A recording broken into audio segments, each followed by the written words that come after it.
大家好啊！今日帶大家斗門一日自駕遊。今日嘅行程會去兩個地方，有得食又有得玩，非常精彩。首先我哋會去到白藤頭海鮮市場，休漁期完結咗啦，海鮮市場同埋遊客開始熱鬧，過嚟食餐豐富嘅海鮮大餐先啦。第二個地方就係海泉灣。海泉灣入面有加勒比水公園，水公園入面配咗個好大嘅兒童水寨，一個好靚好白嘅沙灘，仲有兩款刺激嘅水上項目，巨型喇叭同埋彩虹水上滑滑梯。我哋喺拱北自駕30公里嚟到呢個白藤頭海鮮市場。首先要戴定頭盔先，因為我哋平時好少去海鮮市場買嘢㗎。我哋唔係買海鮮嘅高手，我哋最多都係問下價，問多幾間貨比三家一下，覺得價錢 OK 就得㗎啦。最緊要係大膽講價，基本減到一個心目中滿意嘅價位。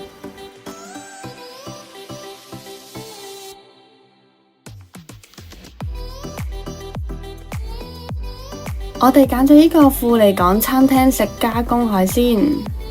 富利港係比較多港澳朋友會嚟嘅一間。講下今次嘅消費先，買海鮮呢就用咗400幾蚊，加工費呢7款加2個餸就用咗300蚊。你睇下呢餐海鮮大餐先啦。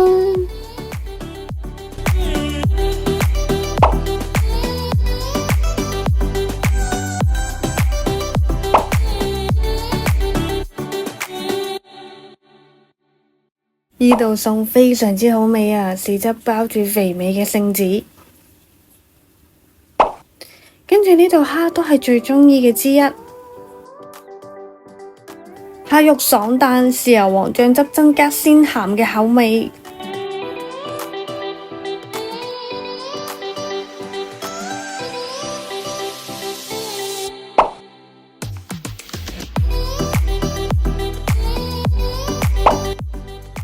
呢個酥炸鮑魚好好味啊，炸得好香口，入面仲好 Q 彈。然後呢條魚好抵啊，我哋劈價劈到70蚊一條，條魚2.2斤重，魚肉飽滿之餘，仲配上靈魂嘅蒸魚豉油，絕配啊！呢個海鮮大餐非常之滿意啊！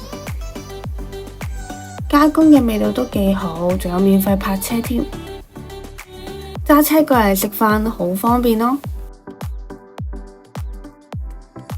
食飽飯就喺白藤頭自駕遊過嚟海泉灣，大概35公里。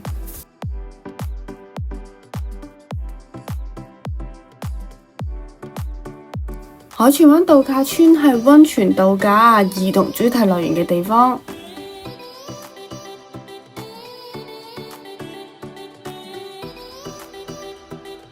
而家呢個位置就係海泉灣度假村入面嘅神秘島主題樂園。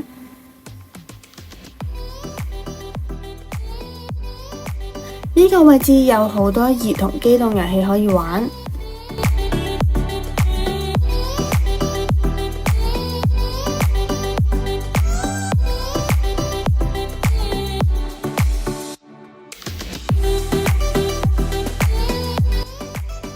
不過我哋今日去嘅地方係加勒比水公園嗰度玩水啊！水公園門票價錢成人30蚊，小童1.2米以下免費。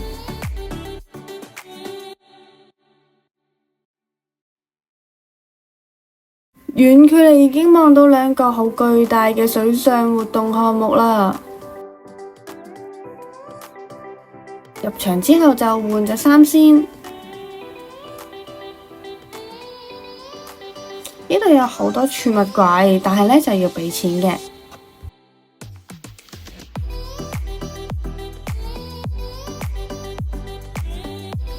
換完衫之後就一齊去玩水啦。首先我哋就玩呢個兒童戲水區。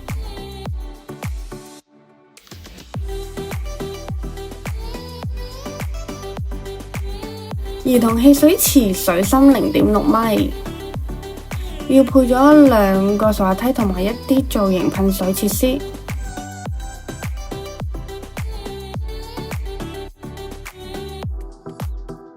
呢2條滑梯仲可以自己設計比賽鬥快添啊！小朋友玩得好開心。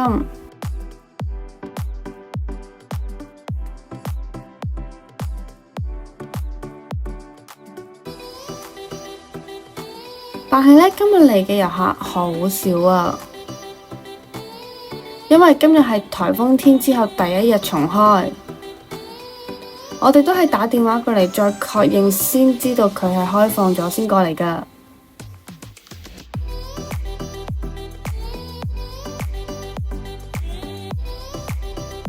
喺兒童戲水池隔籬仲有個親子滑道。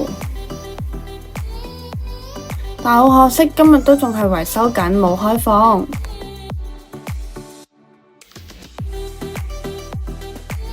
跟住就嚟介紹下一個遊玩設施啦。呢個係個巨型嘅兒童水債樂園。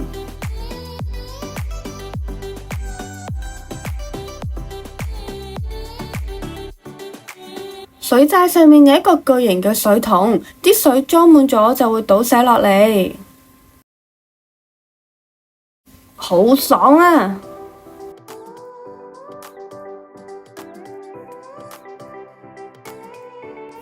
單係玩呢個水債30蚊門票已經好值啦。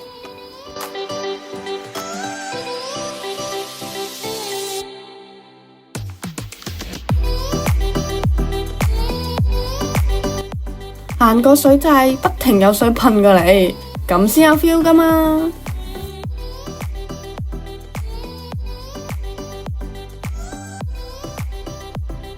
呢個水債有4條長嘅上滑梯，喺上滑梯嘅過程裏面會有噴水裝置攻擊，真係好好玩啊！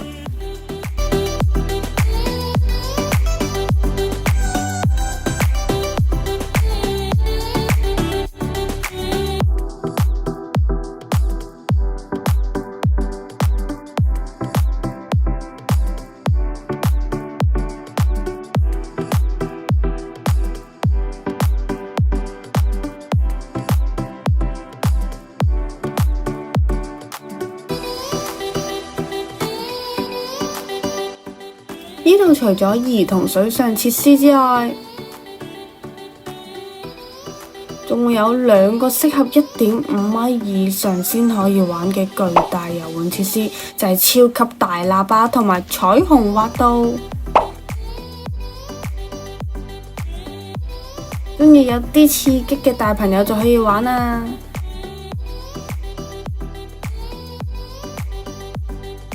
仲有一個白色嘅沙灘。記得要自己準備沙灘玩具啊！沙灘嘅正面呢，仲有一個水上表演嘅舞台同埋造浪池。不過今日第一日開張，重新考慮到仲會有設施維修同埋人流嘅問題，所以今日唔會有任何表演，要留返下一次先可以嚟感受啦。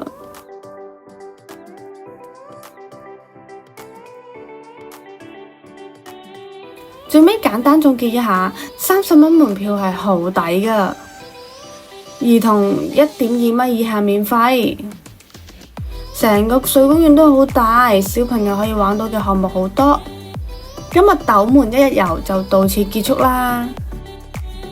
如果大家覺得呢個行程適合小朋友玩嘅話，幫手點個讚支持一下，下集見，拜拜。